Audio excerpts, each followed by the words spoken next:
Bismillahirrahmanirrahim. Assalamualaikum warahmatullahi wabarakatuh.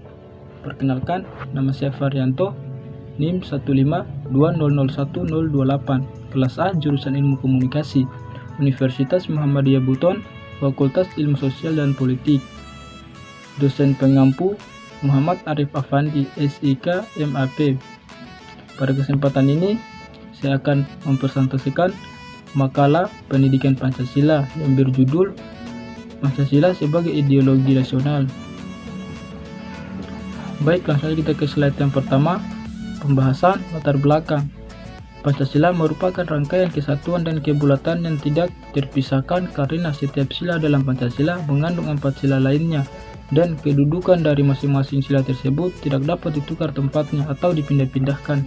Hal ini sesuai dengan susunan sila yang bersifat sistematik hierarkis, yang berarti bahwa kelima sila Pancasila itu menunjukkan suatu rangkaian urutan-urutan yang bertingkat-tingkat, di mana tiap-tiap sila mempunyai tempatnya sendiri di dalam rangkaian susunan kesatuan itu sehingga tidak dapat dipindahkan. Bagi bangsa Indonesia, hakikat yang sesungguhnya dari Pancasila adalah sebagai pandangan hidup bangsa dan sebagai dasar negara. Kedua pengertian tersebut sudah selayaknya kita pahami akan hakikatnya. Selain dari pengertian, Pancasila memiliki beberapa sebutan berbeda seperti Pancasila sebagai jiwa bangsa, Pancasila sebagai kepribadian bangsa, dan Pancasila sebagai sumber dari segala sumber hukum. Rumusan masalah. Yang pertama, apa yang dimaksud ideologi Pancasila? Kedua, apa yang dimaksud ideologi liberal? Ketiga, apa yang dimaksud ideologi komunis? Keempat, bagaimana keadaan ideologi komunis? Kelima, bagaimana keberadaan ideologi liberal? Dan yang keenam, bagaimana keberadaan ideologi Pancasila di tengah ideologi lain? Pertama, ideologi Pancasila. Ideologi Pancasila memandang manusia sebagai makhluk individu dan makhluk sosial. Monodualisme ini adalah kuadratik, maka manusia tidak dapat hidup sendirian, ia selalu membutuhkan yang lain. Menurut konsep Pancasila, yakini manusia dalam hidup saling tergantung antar manusia, saling menerima dan memberi antara manusia dalam bermasyarakat dan bernegara, saling tergantung dan saling memberi merupakan pasangan pokok dan ciri khas persatuan serta menjadi inti isi dari nilai kekeluargaan. Ideologi Pancasila baik setiap sila maupun paduan dari kelima sila-silanya mengajarkan dan menerapkan sekaligus menghendaki persatuan. Pancasila merupakan tatanan nilai yang digali atau dikristalisasikan dari nilai-nilai dasar budaya bangsa Indonesia yang sudah sejak ratusan tahun lalu tumbuh dan berkembang dalam kehidupan masyarakat di Indonesia. Bung Karno 1 Juni 1945, kelima sila dalam Pancasila merupakan kesatuan yang bulat dan utuh, sehingga pemahaman dan pengamalannya harus mencakup semua nilai yang terkandung di dalamnya. Ideologi liberal. Ideologi liberal memandang bahwa sejak manusia dilahirkan bebas dan dibekali penciptaannya sejumlah hak asasi, yaitu hak hidup, hak kebebasan, hak kesamaan, dan hak kebahagiaan. Maka nilai kebebasan itulah yang utama. Metode berpikir ideologi ini ialah liberalistik yang berwatak individualistik, aliran pikiran perseorangan atau individualistik, diajarkan oleh Hobbes, Locke, Rousseau, Spencer, dan Laski. Aliran pikiran ini mengajarkan bahwa negara adalah masyarakat hukum yang disusun atas kontrak semua orang individu. Dalam masyarakat itu, kontrak sosial menurutnya kepentingan harta dan martabat manusia individu dijunjung tinggi, sehingga masyarakat merupakan jumlah para anggotanya saja tanpa ikatan nilai tersendiri. Hak dan kebebasan seseorang hanya dibatasi oleh hak yang sama dimiliki orang lain, bukan oleh kepentingan masyarakat seluruhnya. Liberalisme bertitik tolak dari hak asasi yang melekat pada manusia sejak ia lahir dan tidak dapat diganggu-gugat oleh siapapun, termasuk penguasa, terkecuali atas persetujuan yang bersangkutan. Paham liberalisme mempunyai nilai-nilai dasar intrinsik, yaitu kebebasan dan kepentingan pribadi yang menuntut kebebasan individual secara mutlak, yaitu kebebasan mengejar kebahagiaan hidup di tengah-tengah kekayaan material yang melimpah dan dicapai dengan bebas. Paham selalu mengaitkan aliran pikirannya dengan hak asasi manusia, menyebabkan paham tersebut memiliki daya tarik yang kuat di kalangan masyarakat tertentu. Ideologi komunis. Ideologi komunistik mendasarkan diri pada premis bahwa semua materi perkembangan mengikuti hukum kontradiksi dengan menempuh proses dialektik. Ciri konsep dialektik tentang manusia yaitu bahwa tidak terdapat sifat permanen pada diri manusia, namun ada keteraturan, ialah kontradiksi terhadap lingkungan, selalu menghasilkan perkembangan dialektik dari manusia, maka sejarah pun berkembang secara dialektik pula. Sehubungan dengan itu, metode berpikirnya materialisme dialektik, dan jika diterapkan pada sejarah dan kehidupan sosial disebut materialisme historis. Aliran pikiran golongan das teori yang diajarkan oleh Karl Marx, Engels, dan Lenin bermula merupakan kritik Karl Marx atas kehidupan sosial ekonomi masyarakat pada awal revolusi industri. Aliran pikiran golongan das teori beranggapan bahwa negara ialah susunan golongan kelas untuk menindas golongan kelas lain.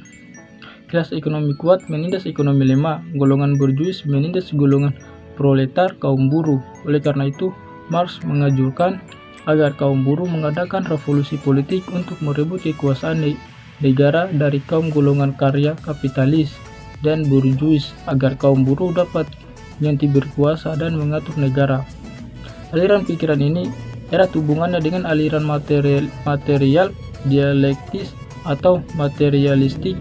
Aliran pikiran ini sangat menonjolkan adanya kelas revolusi dan perebutan kekuasaan negara. Pikiran Karl Marx tentang sosial ekonomi dengan pikiran Lenin terutama dalam pengorganisasian dan operasionalisasinya menjadi landasan paham komunis. Hancurnya ideologi komunis. Paham komunisme perlahan redup di Eropa Timur akibat berbagai perang yang terjadi di dunia. Perang Dunia I dan II, Uni Soviet sebagai negara komunis terbesar kala itu runtuh oleh krisis politik, ekonomi, dan sosial, juga konflik etnis. Krisis sosial budaya di Uni Soviet terjadi karena adanya pembagian kelas, rendahnya kualitas kehidupan masyarakat, serta tidak diperbolehkan berkembangnya kreativitas masyarakat oleh pemerintah. Secara khusus, sistem yang diberi nama glasnost dan perestroika yang direncanakan oleh Presiden Gorbachev merupakan pemicu bagi meledaknya revolusi sosial di negara-negara Eropa Timur. Sayangnya, Gorbachev terlambat dalam menyadari pentingnya permasalahan etnis sehingga sudah terlanjur banyak terjadi kerusuhan. Runtuhnya Uni Soviet terjadi setelah suatu persatuan republik-republik di Uni Soviet melepaskan diri. Banyak cara telah dilakukan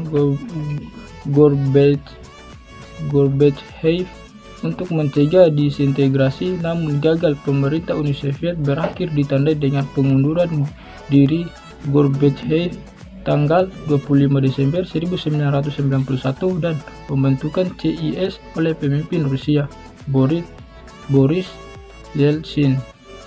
Runtuhnya Uni Soviet yang menandai matinya komunisme dan berakhirnya Perang Dingin membawa konsekuensi yang sangat nyata bagi perpolitikan dunia. Komunisme sudah tidak memiliki kekuatan sosial seperti sebelum runtuhnya Uni Soviet.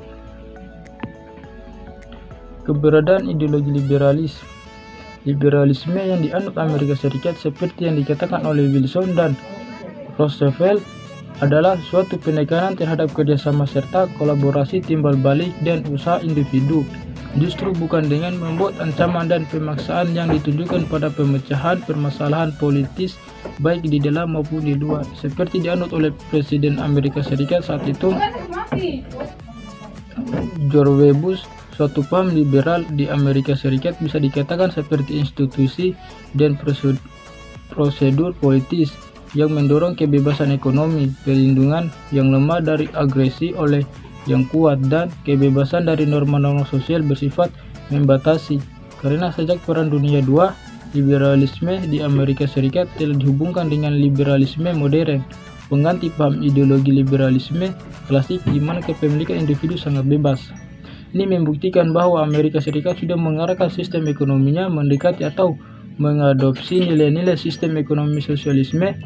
Ini disebabkan pemerintah Amerika Serikat mulai ketakutan dan khawatir terhadap keadaan perekonomiannya yang kita tahu sedang kacau, di mana tidak sedikit perusahaan-perusahaan besar yang bangkrut. Kemudian banyak juga pula kredit macet yang menghantui ekonomi Amerika Serikat yang akhirnya hanya akan berimbas pada krisis global.